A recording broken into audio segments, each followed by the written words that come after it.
ओम शांति।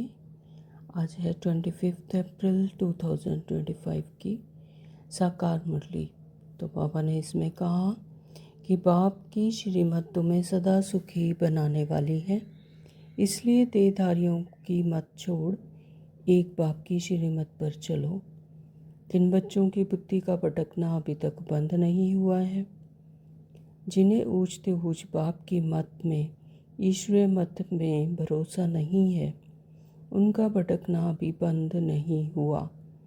बाप में पूरा निश्चय न होने के कारण दोनों तरफ पांव रखते हैं। भक्ति गंगा स्नान आदि भी करेंगे और बाप की मत पर भी चलेंगे, तो ऐसे बच्चों का क्या हाल होगा। श्रीमत पर पूरा नहीं चलते, इसलिए धक्का खाते हैं। बच्चों ने यह भक्तों का गीत सुना इस पाप की दुनिया से, तो अभी तुम ऐसे नहीं कहते हो। तुम जानते हो हमको ऊंचते ऊंच बाप मिला है, वह एक ही है, ऊंचते ऊंच है। बाकी जो भी इस समय के मनुष्य मात्र हैं, वह है नीचते नीच। ऊंचते ऊंच मनुष्य भी भारत में यह देवी देवताएं ही थे। उनकी महिमा है सर्वगुण संपन्न। अब मनुष्यों को यह पता नहीं है कि इन देवताओं को इतना ऊंच किसने बनाया। बाबा ने कहा, अभी तुम जानते हो बाप आया हुआ है, हम बाप के पास जाते हैं, वह हमको श्रीमत देकर श्रेष्ठ से श्रेष्ठ सदा सुखी बनाते हैं। रावण की मत पर तुम कितने तुच्छ बुद्धि बने हो। अब तुम और किसी की मत पर ना चलो। मुझ पतित पावन बाप को बुलाया है, फिर भी डुबोने वाले पिछाड़ी क्यों पड़ते हो। बाप कहते हैं, वह गंगा कोई पतित पावनी तो है नहीं, फिर भी तुम मनुष्यों की मत पर जाकर स्नान आदि करेंगे, तो बाप कहेंगे मुझ ऊंचते ऊंच बाप की मत में भी भरोसा नहीं है। कहते भी हैं, बाबा हम आपके हैं, आपकी श्रीमत पर हम श्रेष्ठ बनेंगे, हमको ऊंचते ऊंच बाप की मत पर अपने कदम रखने हैं, फिर शांति धाम सुखधाम का मालिक तो बाप ही बनाएंगे। फिर बाप कहते हैं, जिसके शरीर में मैंने प्रवेश किया उसने तो 12 गुरु किए, फिर भी तमो प्रधान ही बनाए, तो फायदा कुछ नहीं हुआ। क्योंकि रावण है दुश्मन और राम है मित्र, तो कोई राम कहते कोई शिव कहते। असल नाम है शिव बाबा। मैं पुनर्जन्मों में नहीं आता हूँ, मेरा ड्रामा में नाम शिव ही रखा हुआ है। बाबा ने कहा, वास्तव में वह है युगल रूप प्रवृत्ति मार्ग का, बाकी 4 भुजा कोई होती नहीं। विष्णु तो सूक्ष्म वतन में रहने वाला है, वह समझते हैं विष्णु तो सूक्ष्म वतन में रहने वाला है। 4 भुजा माना प्रवृत्ति मार्ग, 2 भुजा है निर्वृत्ति मार्ग। बाप ने प्रवृत्ति मार्ग का धर्म स्थापन किया है। सृष्टि को थमाने के लिए सन्यासियों का पाठ है पवित्र बनने का। गृहस्थियों की पालना पर चलते हैं तो गृहस्थियों से खाते हैं। गृहस्थी लोग समझते हैं यह भी हमारा दान हुआ, तो माया हर बात में पछाड़ती है। देह अभिमान से ही मनुष्य गफलत करते हैं। बाप कहते हैं, तुम अपने को आत्मा समझ दे के देह से पाठ बजाओ। इस समय तो पक्के देह अभिमानी बन पड़े हैं। बाप कहते हैं, तुम तो आत्मा हो, आत्मा ही सब कुछ करती है। आत्मा शरीर से अलग हो जाए तो फिर शरीर को काटो, आवाज़ कुछ निकलेगा नहीं। मेरे शरीर को दुख मत दो, आत्मा विनाशी है, शरीर विनाशी है। तो बाबा कहते हैं, देह अभिमान छोड़ो। जब तक तुम्हारे कुल में ना आए, अर्थात ब्रह्मा मुख वंशावली ना बने, तो ब्राह्मण बनने बगैर देवता कैसे बनेंगे। भल आते बहुत हैं, बाबा बाबा लिखते हैं और कहते भी हैं, परंतु सिर्फ कहने मात्र। अंत में कुछ भी देह अभिमान होगा तो पद भी कम हो जाएगा, फिर आकर दास दासियाँ बनेंगे। तो दास दासियाँ भी नंबरवार ढेर होते हैं। बाप का बनने से माया और ही अच्छी खातरी करती है, रुस्तम से रुस्तम होकर लड़ती है। देह अभिमान आ जाता है, शिव बाबा से भी मुंह फेर लेते हैं, बाबा को याद करना ही छोड़ देते हैं। बाबा ने कहा, कदम कदम श्रीमत पर चलें तो कदम में पदम है। धन दौलत खेती बाड़ी सब मिलता है, वहाँ तांबा लोहा पीतल आदि होता नहीं। सोने के ही सिक्के होते हैं, मकान ही सोने के बनाते हैं, तो क्या नहीं होगा। ज्ञान मार्ग में तो आप सामान बनाने की सेवा नहीं कर सकते हैं, तेरे मेरे की चिंताओं में रहते हैं, वह बीमार रोगी हैं। तुम इस बाबा के पास भी जब आते हो तो शिव बाबा को याद करके आओ। बाबा कहते पहले तो पवित्र बनने की प्रतिज्ञा करो, शिव बाबा को याद करो। बहुत परहेज है, बहुत मुश्किल कोई समझते हैं। माला का दाना बनना कोई मासी का घर थोड़ी ही है। बाबा रोज सब कहते हैं पोता मेल निकालो। जिन बच्चों को अपना कल्याण करने का ख्याल रहता है वह हर प्रकार से पूरी परहेज करते रहेंगे, उनका खान पान बड़ा सात्विक होगा।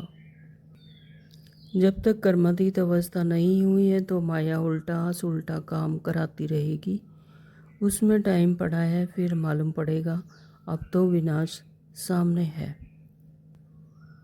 बाबा कहते कितने को आप समान नर से नारायण बनाते हैं। कोई भक्ति में बहुत फंसे हुए हैं तो समझते हैं यह बच्चियां क्या पढ़ाएंगी, समझते नहीं कि इन्हों को पढ़ाने वाला स्वयं भगवान पाप है। सतगुरु की निंदा कराने वाला ठोर ना पाए। धारणा के लिए मुख्य सार में बाबा ने कहा, नंबर 1, तेरी मेरी की चिंताओं को छोड़ आप समान बनाने की सेवा करनी है। एक बाप से ही सुनना है, बाप को ही याद करना है, व्यभिचारी नहीं बनना है। अपने कल्याण के लिए खान पान की बहुत परहेज रखनी है। वरदान दिया है निर्णय शक्ति और कंट्रोलिंग पावर द्वारा सदा सफलता मूर्त भव। स्लोगन दिया है सर्व शक्तिमान को साथी बना लो तो माया पेपर टाइगर बन जाएगी। ओम शांति।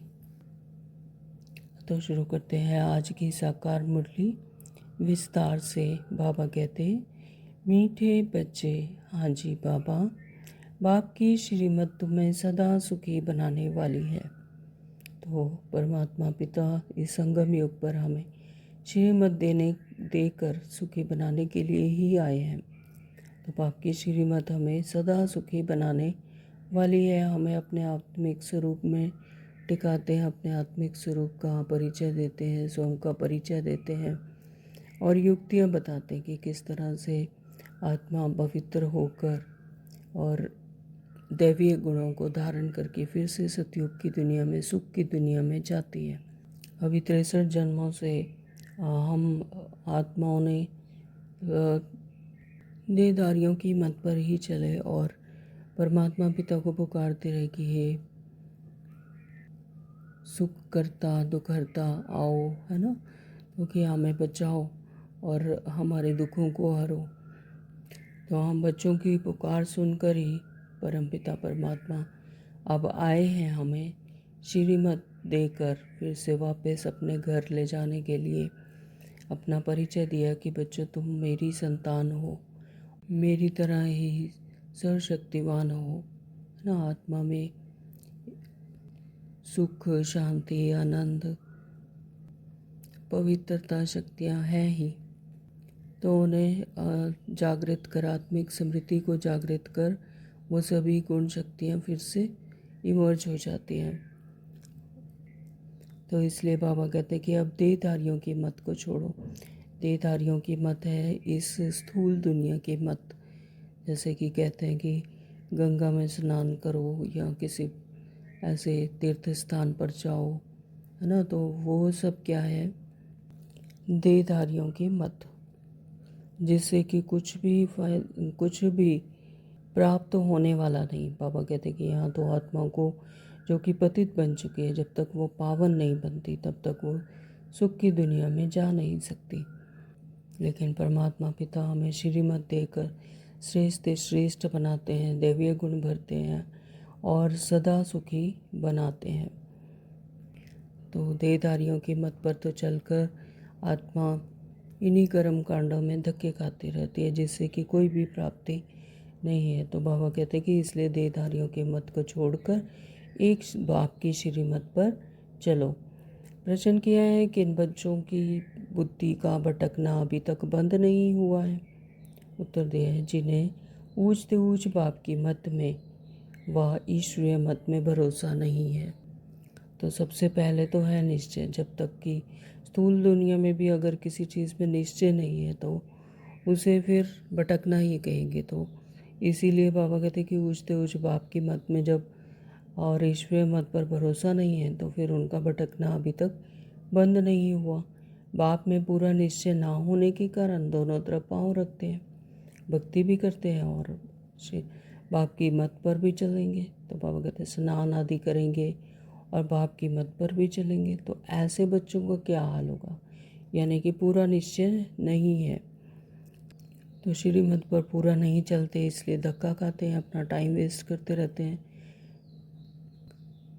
गीत यह है, इस पाप की दुनिया से ओम शांति। ओम शांति। बाबा बच्चों ने यह भक्तों का गीत सुना। अभी तुम ऐसे नहीं कह सकते कि ये पाप की दुनिया से छुड़ाओ हमें, है ना। तुम जानते हो हमको ऊंचते ऊंच बाप मिला है, वह एक ही ऊंचते ऊंच है। तो 63 जन्मों से जिस परमात्मा को पुकार रहे थे, है ना, भक्ति करते करते, तो वही अब आकर हमें ऊंचते ऊंच बनाते हैं। वही ऊंचते ऊंच बाप हैं। ऊंचते ऊंच मनुष्य भी भारत में यह देवी देवताएं ही थे। तो सबसे ऊंच यहाँ पर यही खंड था, यानी भारत खंड में ही जो मनुष्य थे वही देवी देवताएं थे। उन्हों की महिमा है सर्वगुण संपन्न। अब मनुष्यों को यह पता नहीं है कि इन देवताओं को इतना ऊंच किसने बनाया। अभी तो बिल्कुल ही पतित हो पड़े हैं। बाप हैं ऊंचते ऊंच। साधु संत आदि सब उनकी साधना करते हैं। ऐसे साधुओं और पिछाड़ी मनुष्य आधा कल भटके हैं। अभी तुम जानते हो बाप आया हुआ है, हम बाप के पास जाते हैं। वह हमको श्रीमत देकर फिर श्रेष्ठ से श्रेष्ठ सदा सुखी बनाते हैं। तो रावण की मत पर तुम कितने तुच्छ बुद्धि बने हो। तो रावण की मत पर और कर्म कांडों में फंसते फंसते कि पत्थर डिगर में भी परमात्मा को सर्वव्यापी कह दिया कि इनमें भी परमात्मा है। तो रावण की मत पर कितने तुच्छ बुद्धि बने हो। अब तुम हो किसकी मत पर और ना चलो। मुझ पतित पावन बाप को बुलाया है, फिर भी डुबोने वाले पिछाड़ी क्यों पड़ते हो। तो बाबा कहते कि अब मुझे पतित पावन को पुकार रहे थे, जब वो आए हैं तो फिर श्रीमत नहीं सुनते, तो फिर डुबाने वाले के पिछाड़ी क्यों पड़ते हो कि जिन्होंने तुम्हारी आत्मा की ये गति कर दी कि तुम्हें अपना स्वरूप ही, अपना सत्य स्वरूप ही भुला दिया, तो फिर उन्हीं के पिछाड़ी क्यों पड़ते हो। तो एक की मत तो छोड़ अनेकों के पास धक्का क्यों खाते रहते हो। कई बच्चे ज्ञान भी सुनते रहेंगे और फिर जाकर गंगा स्नान भी करेंगे, है ना। तो ये दोनों नाव में पैर रखने के समान है, तो उसमें फिर गति नहीं होगी, गिर ही जाएगी। तो आत्मा अपने ऊंच पद नहीं पा सकेगी। बाबा कहते हैं कि बच्चे ज्ञान भी सुनते रहेंगे, फिर जाकर गंगा स्नान भी करेंगे और गुरुओं के पास भी जाएंगे। तो बाप कहते हैं वह गंगा कोई पतित पावनी तो है नहीं, तो फिर भी तुम मनुष्यों की मत पर जाएं, स्नान आदि करेंगे तो बाप कहेंगे मुझ ऊंचते ऊंच बाप की मत में भी भरोसा नहीं है। तो गंगा स्नान करते हैं, सोचते हैं कि हम पतित से पावन बन जाएंगे, कि गंगा में स्नान करेंगे तो पावन बन जाएंगे। लेकिन यहाँ तो पावन बनाने की बात आत्मा की है और आत्मा ही संस्कार लेकर जाती है। तो गंगा में स्नान करेंगे तो शरीर तो पवित्र हो जाएगा, लेकिन आत्मा तो वैसे की वैसी ही रही। तो इसलिए बाबा कहते हैं कि ऊँच तो बाप की मत में तो श्रीमत पर चलेंगे, वो पतित से पवित्र बनेंगे, ना कि गंगा स्नान कर कर। तो एक तरफ है ईश्वरीय मत और दूसरी तरफ है आसुरी मत। उनका हाल क्या होगा? दोनों तरफ पाँव रखा तो चीर पड़ेंगे ना। तो बाप में भी पूरा निश्चय नहीं रखते हैं, कहते भी हैं बाबा हम आपके हैं, आपकी श्रीमत पर हम श्रेष्ठ बनेंगे। हमको ऊँचते ऊँच बाप की मत पर अपने कदम रखने हैं। शांतिधाम सुखधाम का मालिक तो बाप ही बनाएंगे। फिर बाप कहते हैं जिसके शरीर में मैंने प्रवेश किया उसने तो 12 गुरु किए, फिर भी तमो प्रधान ही बना है, फ़ायदा कुछ भी नहीं हुआ। तो अब बाप मिला है तो सबको छोड़ दिया। ऊँचते ऊँच बाप मिला। बाप ने कहा hear no evil, see no evil, talk no evil, think no evil and do no evil. परंतु मनुष्य हैं बिल्कुल पतित तमो प्रधान बुद्धि। यहाँ भी बहुत हैं, श्रीमत पर चल नहीं सकते, ताकत नहीं है। तो श्रीमत पर चलने के लिए भी ताकत चाहिए आत्मा में, और बुद्धि, मन बुद्धि संस्कारों को टर्न करने की, है ना। तो वो ताकत आत्मा में चाहिए। माया धक्के खिलाती रहती है, क्योंकि रावण है दुश्मन और राम है मित्र। तो कोई राम कहते, कोई शिव कहते। तो असल नाम है शिव बाबा। मैं पुनर्जन्म में नहीं आता हूँ, मेरा ड्रामा में नाम शिव ही रखा हुआ है। एक चीज़ के 10 नाम रखने से मनुष्य मूंझे हुए हैं। बाबा कहते हैं एक ही चीज़ के जब 10 नाम रखते हैं तो इसलिए कन्फ्यूज़न पैदा हो जाती है। तो मनुष्य मूंझे हुए हैं, जिसको जो आया नाम रख दिया। असल में मेरा नाम शिव है। मैं इस शरीर में प्रवेश करता हूँ, मैं कोई कृष्ण आदि में नहीं आता हूँ। वह समझते हैं विष्णु तो सूक्ष्म वतन में रहने वाला है, वास्तव में है युगल रूप प्रवृत्ति मार्ग का। बाबा कहते हैं कि मैं प्रवेश करता हूँ ब्रह्मा बाबा के बुजुर्ग तन में, है ना। तो कोई भी ऐसा नहीं कि मैं कृष्ण में आ जाता हूँ। तो और जो विष्णु हैं वो तो हैं सूक्ष्म वतन में रहने वाला, ऐसा समझते हैं, लेकिन वास्तव में तो वह है युगल रूप प्रवृत्ति मार्ग का। तो हमारा क्या है? प्रवृत्ति मार्ग। तो जो विष्णु है वो युगल रूप है। बाकी 4 भुजा कोई होती नहीं है, तो 4 भुजा नहीं होती हैं किसी की भी, मनुष्य ही हैं। लेकिन देवताएं जो हैं मनुष्य हैं, और लेकिन उनमें दैवीय गुण है इसलिए वो देवता है। तो 4 भुजा माना प्रवृत्ति मार्ग, 2 भुजा है निर्वृत्ति मार्ग। तो बाप ने प्रवृत्ति मार्ग का धर्म स्थापन किया है। सन्यासी हैं निवृत्ति मार्ग के, यानी वो गृहस्थ में नहीं रहते। तो प्रवृत्ति मार्ग वाले ही फिर पावन से पतित बनते हैं। इसलिए सृष्टि को थमाने के लिए सन्यासियों का पार्ट है पवित्र बनने का। तो इस सृष्टि को थमाने के लिए सन्यासियों का भी पार्ट है ड्रामा में, क्योंकि इस सृष्टि में पवित्रता को कायम रखना है। तो वह भी लाखों करोड़ों हैं। मेला जब लगता है तो बहुत आते हैं। वह खाना पकाते नहीं हैं तो गृहस्थियों की पालना पर चलते हैं। तो जो गृहस्थी हैं वो उनको जाकर खाना दे आते हैं तो वो खा लेते हैं। तो कर्म संन्यास किया, फिर भोजन कहाँ से खाएं? तो सन्यासी जो हैं वो कर्मों का संन्यास कर लेते हैं, यानी खुद खाना बनाकर नहीं खाते, तो गृहस्थियों से खाते हैं। तो वो क्या करते हैं? तो गृहस्थियों से खाते हैं, खुद नहीं बनाते लेकिन गृहस्थियों से खाते हैं। तो गृहस्थी लोग समझते हैं यह भी हमारा दान। वो तो उन्हें ऊँच समझ कर कि वो जंगल में रहते हैं और इस तरह से तपस्या करते हैं, तो ऐसे समझते हैं कि जो हम उनको खिलाते हैं एक तरह से हमारा दान हुआ। तो यह भी पुजारी पतित था, फिर अभी श्रीमत पर चलकर पावन बन रहे हैं, बाप से वर्षा लेने का पुरुषार्थ कर रहे हैं। तब कहते हैं फॉलो फादर करो। माया हर बात में पछाड़ती है, देह अभिमान से ही मनुष्य गफलत करते हैं। तो जैसे ही बॉडी कॉन्शियसनेस में आते हैं तभी मनुष्य क्या करते हैं? गफलत करते हैं, यानी मर्यादित काम नहीं करते, गलत काम करते हैं, तो भल गरीब हों व साहूकार हों, परंतु देह अभिमान जब टूटे ना, देह अभिमान टूटना ही बड़ी मेहनत है। बाबा कहते तो कोई गरीब है चाहे साहूकार है, तो ये सब कब होता है? जब बॉडी कॉन्शियसनेस में ये पता चलता है कि ये साहूकार है, ये गरीब है। आत्मा के लिए तो सब बराबर है।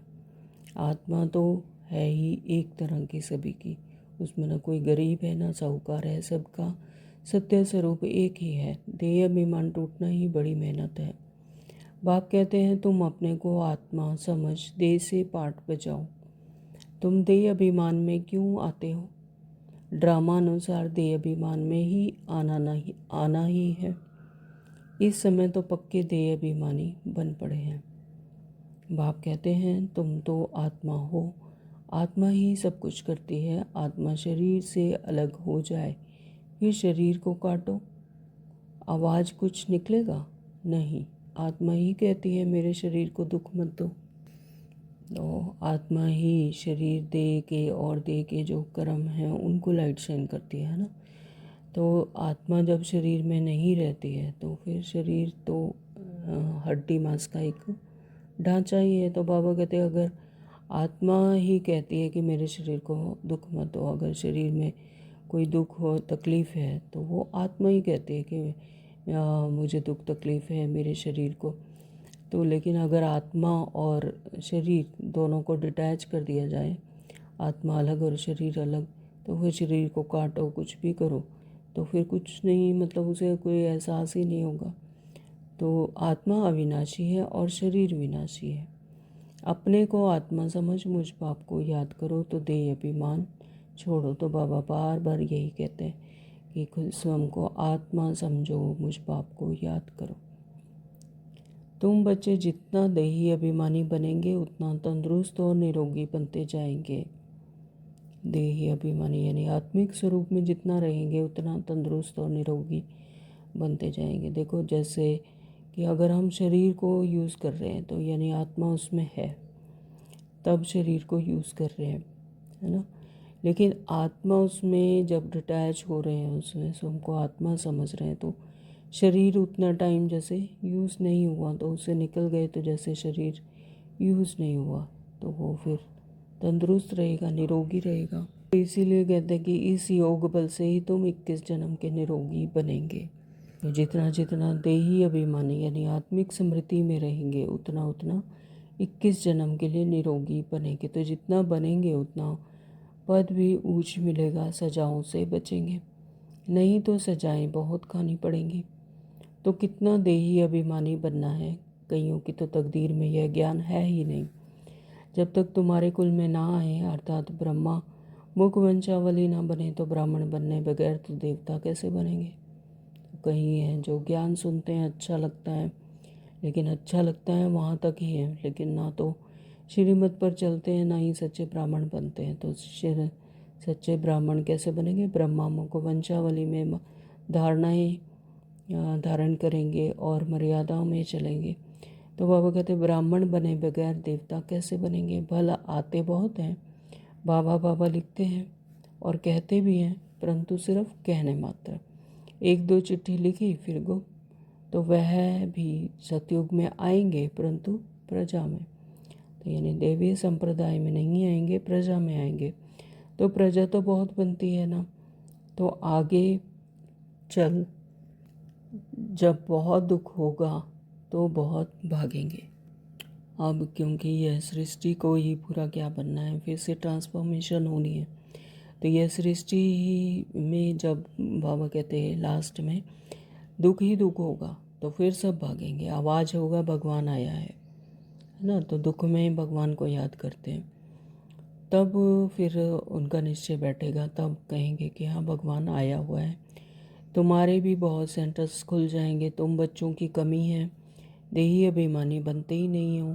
तो अर्जुन बहुत देह अभिमान है, तो बाबा आज उलाना दे रहे हैं बच्चों को कि देही अभिमानी नहीं बनते और देह अभिमान बहुत है। अंत में कुछ भी देह अभिमान होगा तो पद भी कम हो जाएगा। तो देह अभिमान होने से पद भी कम हो जाएगा। फिर आकर दास दासियाँ बनेंगे। दास दासियाँ भी नंबरवार ढेर होती हैं। तो राजाओं को तो दासियाँ दहेज में मिलती हैं, साहूकारों को नहीं मिलती। बच्चों ने देखा है राधे कितनी दासियाँ दहेज में ले जाती है। आगे चल तुमको बहुत साक्षात्कार होंगे। हल्की दासी बनने से तो साहूकार प्रजा बनना अच्छा है। दासी अक्षर खराब है। प्रजा में साहूकार बनना फिर भी अच्छा है।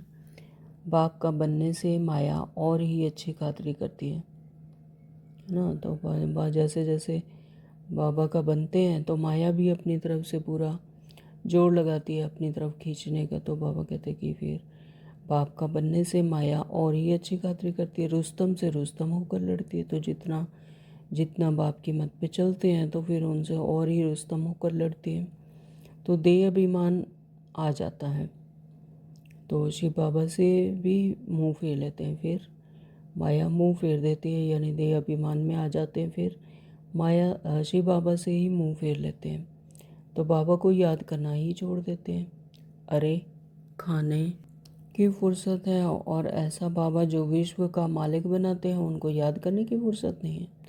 यानी स्थूल दुनिया के काम करने की तो फुर्सत है, लेकिन जो विश्व का मालिक बनाते 21 जन्मों का वर्षा देते हैं, क्या उनको याद करने की फुर्सत नहीं है। अच्छे अच्छे बच्चे शिव बाबा को भूल दे अभिमान में आ जाते हैं। नहीं तो ऐसा बाप जो जिए दान देते हैं उनको याद करके पत्थर तो लिखें, परंतु यहाँ बात मत पूछो। माया एकदम नाक से पकड़ उड़ा देती है। कदम कदम श्रीमत पर चले तो कदम में पदम है। तो अंडरलाइन है कि कदम कदम पर श्रीमत पर चलना है, तब कदम में पदम आएंगे। तो बाबा कहते हैं कि कदम में पदम तभी होते हैं जब श्रीमत पर चलेंगे। कदम कदम पर तुम अनगिनत धनवान बनते हो, वहाँ गिनती होती नहीं। धन दौलत खेती बाड़ी सब मिलता है, वहाँ तांबा लोहा पीतल आदि होता नहीं। तो ये लोअर क्वालिटीज़ के जो तत्व हैं वो वहाँ पर नहीं मिलते। सोने के ही सिक्के होते हैं। मकान ही सोने के बनाते हैं, क्योंकि है ही गोल्डन एज। तो वहाँ पर सब कुछ सोने का होता है, मकान भी सोने के बनाते हैं। तो क्या नहीं होगा, यहाँ तो है ही भ्रष्टाचारी राज्य। यथा राजा रानी और तथा प्रजा। सतयुग में यथा राजा रानी और प्रजा सब श्रेष्ठाचारी होते हैं, परंतु मनुष्य की बुद्धि में बैठता थोड़े ही है। तमो प्रधान है। बाप समझाते हैं तुम भी ऐसे ही थे, यह भी ऐसा था। अब मैं आकर देवता बनाता हूँ तो भी बनते नहीं, आपस में लड़ते झगड़ते रहते हैं। मैं बहुत अच्छा हूँ, ऐसा हूँ। तो यानी देह अभिमान, मैं मेरा में फंसे होते हैं। तो यह कोई समझते थोड़ी है कि हम दोजख में पड़े हैं, हम रौरव नरक में पड़े हैं। यह भी तुम बच्चे जानते हो। नंबरवार पुरुषार्थ अनुसार मनुष्य बिल्कुल नरक में पड़े हैं, रात दिन चिंताओं में पड़े रहते हैं। ज्ञान मार्ग में जो आप समान बनाने की सेवा नहीं कर सकते हैं, तेरे मेरे की चिंताओं में रहते हैं, वह बीमार रोगी है। बाप के सिवाय और किसी को याद किया तो व्यभिचारी हुए ना। बाप कहते हैं कोई की मत सुनो तो मेरे से ही सुनो। तो बाप कहते हैं अगर कोई मत सुननी है तो सिर्फ मुझसे सुनो, ये नहीं कि हर किसी की या देहधारियों की मत सुनो। मुझे याद करो। देवताओं को याद करें तो भी बेहतर है, मनुष्य को याद करने से कोई फ़ायदा नहीं। यहाँ तो बाप कहते हैं तुम सिर भी क्यों झुकाते हो। हाँ, तो बाबा क्या है, पिता हैं हमारे। तो वो ये नहीं कहते कि मेरे आगे आकर सिर झुकाओ और पैरों में माथा टेको। बाबा ऐसा नहीं कहते बाबा कि हम क्या हैं, बच्चे हैं, वो हमारे पिता हैं। तो तुम इस बाबा के पास जब आते हो तो शिव बाबा को याद करके आओ। तो शिव बाबा को याद नहीं करते हो तो गोया पाप करते हो। तो ब्रह्मा बाबा भी कहते हैं कि शिव को याद करना है। शिव बाबा को याद नहीं करते हो तो गोया पाप करते हो। बाबा कहते हैं पहले तो पवित्र बनने की प्रतिज्ञा करो। तो शिव बाबा को याद करो। बहुत परहेज है, बहुत मुश्किल कोई समझते हैं। इतनी बुद्धि नहीं है। बाप से कैसे चलना है, इसमें तो बड़ी मेहनत चाहिए। माला का दाना बनना कोई मासी का घर थोड़ी है। तो कल भी बाबा ने बताया था कि माला का दाना यानी उस विष्णुपुरी में जाने के लिए माला का दाना बनना ज़रूरी है। तो लेकिन माला का दाना बनना कोई मासी का घर थोड़ी है, यानी इतना इजी काम तो नहीं है। मुख्य है बाप को याद करना। तुम बाप को याद नहीं कर सकते हो, बाप की सर्विस, बाप की याद कितनी चाहिए। बाबा रोज़ कहते हैं पोता मेल निकालो। जिन बच्चों को अपना कल्याण करने का ख्याल रहता है तो वह हर प्रकार से पूरी परहेज करते रहेंगे, उनका खान पान बड़ा सात्विक होगा। तो बाबा कहते हैं जिन बच्चों को अपना कल्याण करने का ख्याल है तो वो अपना पोता मेल रोज़ देखते हैं और पूरा परहेज करते हैं, मर्यादाओं पे चलते हैं, धारणाएं करते हैं। तो बाबा बच्चों के कल्याण के लिए कितना समझाते हैं, सब प्रकार की परहेज चाहिए, जांच करनी चाहिए। हमारा खान पान ऐसा तो नहीं, लोभी तो नहीं है। जब तक कर्मातीत अवस्था नहीं हुई है तो माया उल्टा सुल्टा काम कराती रहेगी। उसमें टाइम पड़ा है, फिर मालूम पड़ेगा। अब तो विनाश सामने है, आग फैल गई है। तुम देखेंगे कैसे बॉम्ब्स गिरते हैं। भारत में तो रक्त की नदियां बहनी हैं, वहाँ बॉम्ब से एक दो को ख़त्म कर देंगे। नेचुरल कैलामिटीज़ होंगी। मुसीबत सबसे जास्ती भारत पर है। अपने ऊपर बहुत नज़र रखनी है। हम क्या सर्विस करते हैं, क्वेश्चन मार्क। कितनों को आप समान नर से नारायण बनाते हैं। कोई भक्ति में बहुत फंसे हुए हैं तो समझते हैं यह बच्चियाँ क्या पढ़ाएंगी। तो कोई ऐसे समझते होंगे कि ये बच्चियाँ हमें क्या पढ़ाएंगी। समझते नहीं कि इन्हों को पढ़ाने वाला तो बाप ही है। लेकिन आफ्टर ऑल तो परमात्मा ही सभी को ज्ञान देते हैं, परमात्मा ही पढ़ा रहे हैं। थोड़ा पढ़ा हुआ है वह धन है तो लड़ने लग पड़ते हैं, यानी आबरू ही गंवा देते हैं।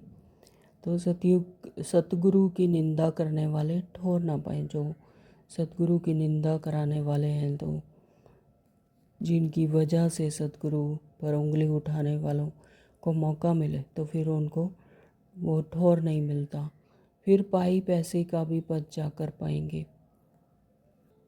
अच्छा, मीठे मीठे सिकलते बच्चों प्रति माता पिता बाप दादा का याद प्यार और गुड मॉर्निंग। रूहानी बाप की रूहानी बच्चों को नमस्ते। हम रूहानी बच्चों की रूहानी बाप को नमस्ते जी, नमस्ते जी, नमस्ते जी। शुक्रिया बाबा, आपका बहुत बहुत शुक्रिया। धारणा के लिए मुख्य सार में बाबा ने कहा, नंबर 1, तेरी मेरी की चिंताओं को छोड़ आप समान बनाने की सेवा करनी है। तेरी मेरी की चिंताओं को छोड़, यानी देह भान आया तो फिर तेरी मेरी की चिंता में पड़ जाते हैं। तो बाबा कहते हैं कि तेरी मेरी यानी देह भान को छोड़ो और आप समान बनाने की सेवा करनी है। एक बाप से ही सुनना है, बाप को ही याद करना है, व्यभिचारी नहीं बनना है। तो एक बाप को ही याद करना है, ऐसा नहीं कि यहाँ जो देहधारियों के पास चले जाते हैं। तो बाबा कहते हैं कि सिर्फ एक बाप को ही याद करना है, व्यभिचारी नहीं बनना है। नंबर 2, बाबा ने कहा अपने कल्याण के लिए खान पान की बहुत परहेज रखनी है। तो खान पान के लिए बाबा ने हमें मर्यादाएं बताई हुई है, तो कि उसकी बहुत परहेज रखनी है। तो खान पान से भी माया अटैक करती है ना। तो किसी भी चीज़ में लोभ नहीं रखना है। तो लोभ भी क्या है, विकार। तो लोभ नहीं रखना है किसी भी चीज़ में। ध्यान रहे माया कोई भी उल्टा काम ना करा दे, है ना। तो माया जो है देह भान में लाकर उल्टा काम करा देती है। तो इसलिए उल्टा काम नहीं करना है, माया के शिकंजे में नहीं फंसना है। इस बात पर अटेंशन देना है, अपने ऊपर अटेंशन रखनी है। Check and change. वरदान दिया बाबा ने, निर्णय शक्ति और कंट्रोलिंग पावर द्वारा सदा सफलता मूर्त भव। निर्णय शक्ति और कंट्रोलिंग पावर। निर्णय शक्ति के लिए सबसे पहले ज़रूरी है परखने की शक्ति, है ना। परखने जब आ जाता है तो फिर निर्णय शक्ति इजीली आ जाती है। तो स्थूल में भी अगर हम कोई भी कर्म कर रहे हैं तो अगर निर्णय ठीक नहीं होगा तो फिर वो काम में सफलता नहीं मिलती। लेकिन अगर निर्णय सही होगा तो फिर वह काम जैसे हाफ डन हो गया, मतलब सफलता उसकी आधी प्राप्त हो गई। निर्णय शक्ति बहुत ही इम्पोर्टेंट है। और बाबा कह रहे हैं कि निर्णय शक्ति और कंट्रोलिंग पावर द्वारा सदा सफलता मूर्त भव। कंट्रोलिंग पावर, अब किसको कंट्रोल करना है? मन, बुद्धि और संस्कार को। तो वो तभी होगा जब आत्मा पावरफुल होगी, आत्मा अपनी आत्मिक स्मृति में होगी, है ना, तब कंट्रोलिंग पावर स्वतः ही आ जाएगी। तो बाबा कहते हैं किसी भी लौकिक या अलौकिक कार्य में सफलता प्राप्त करने के लिए विशेष कंट्रोलिंग पावर और जजमेंट पावर की आवश्यकता होती है। क्योंकि जब कोई भी आत्मा आपके संपर्क में आती है तो पहले जज करना होता है कि इसे किस चीज़ की ज़रूरत है। तो ये कैसे होगा कि परखने की शक्ति से निर्णय लिया जाएगा कि इसे किस चीज़ की ज़रूरत है। नब्ज़ द्वारा परख कर उसकी चाहना, प्रमाण, उसे तृप्त करना और स्वयं की कंट्रोलिंग पावर से दूसरे पर अपनी अचल स्थिति का प्रभाव डालना, यानी आत्मिक स्मृति में रहकर उसे अपनी अचल अडोल स्थिति का प्रभाव डालना और उसे जो चाहिए उसे तृप्त करना। यही दोनों शक्तियाँ सेवा के क्षेत्र में सफलता मूर्त बना देती हैं। तो यही दोनों शक्तियाँ हैं कि जो सेवा में भी यहाँ पर सफलता मूर्त बना देती है। तो सबसे पहले निर्णय शक्ति और कंट्रोलिंग पावर को पावरफुल बनाओ तो फिर उससे सफलता स्वतः ही मिल जाएगी। स्लोगन दिया बाबा ने, सर्वशक्तिमान को साथी बना लो तो माया पेपर टाइगर बन जाएगी। तो माया पेपर टाइगर बन जाएगी। कैसे? सर्व शक्तियों को साथी बना लो। तो जब सर्वशक्तिमान बाप साथ हैं तो फिर माया क्या लगेगी? पेपर टाइगर, जैसे कि फूंक मारकर उड़ा सकते हैं, यानी किसी भी परिस्थिति के प्रभाव में नहीं आएंगे, प्रभावित नहीं हो सकते। माया कब वार करती है? माया तभी वार करती है जब हम कमज़ोर होते हैं, जब व्यर्थ चलता है, जब मैं आत्मा अपना सत्य स्वरूप भूल जाती हूँ, है ना, परमात्मा पिता की याद नहीं रहती। और लेकिन अगर मैं आत्मा सम्मानधारी हूँ, अपनी सीट पर सेट हूँ, तो माया वार नहीं कर सकती और क्या बन जाती है? पेपर टाइगर बन जाती है, यानी दिख रही है समस्या पर है नहीं। तो टाइगर दिख रहा है पर है नहीं, पेपर का नकली टाइगर है, यानी जैसे कि फूंक मारकर अपनी आत्मिक स्थिति से उस पर विजय पाई जा सकती है। ओम शांति। आज के अव्यक्त इशारे हैं, कंबाइंड रूप की स्मृति से सदा विजयी बनो। सेवा के क्षेत्र में जो भिन्न भिन्न प्रकार के स्व प्रति व सेवा के प्रति विघ्न आते हैं, उसका भी कारण सिर्फ यही होता है जो स्वयं को सिर्फ सेवादारी समझते हो। लेकिन ईश्वरीय सेवादारी हूँ, सिर्फ सर्विस पर नहीं लेकिन गॉडली सर्विस पर हूँ। इसी स्मृति से याद और सेवा स्वतः ही कंबाइंड हो जाती है।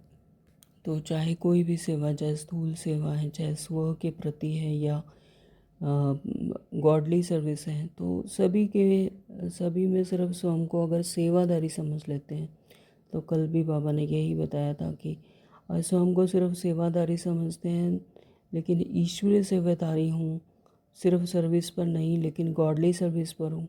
जब ऐसी स्मृति आती है तो फिर सेवा स्वतः ही कंबाइंड हो जाती है, यानी परमात्मा स्वयं उसमें कंबाइंड होते हैं और सफलता मिलती है। आज एक मिनट के लिए साइलेंस में जाएंगे, एक ड्रिल करेंगे। मैं आत्मा हूँ, अजर अमर अविनाशी हूँ।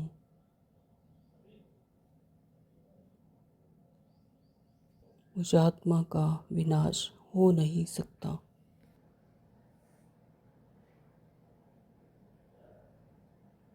श्रीमत पर चलकर मेरे हर कदम में पदम है।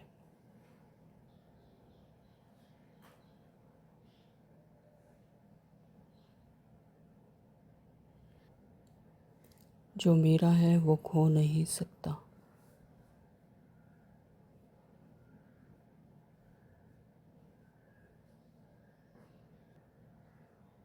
ये शरीर मेरा रोल है,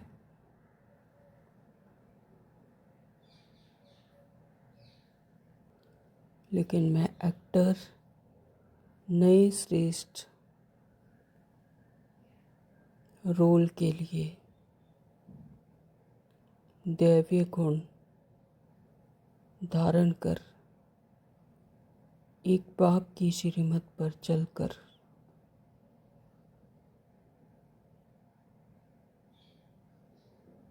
नए युग के लिए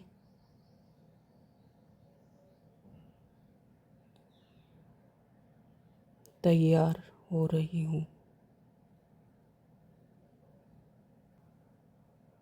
और फिर तैयार होकर सतयुग में ट्रांसफ़र हो जाती हूँ।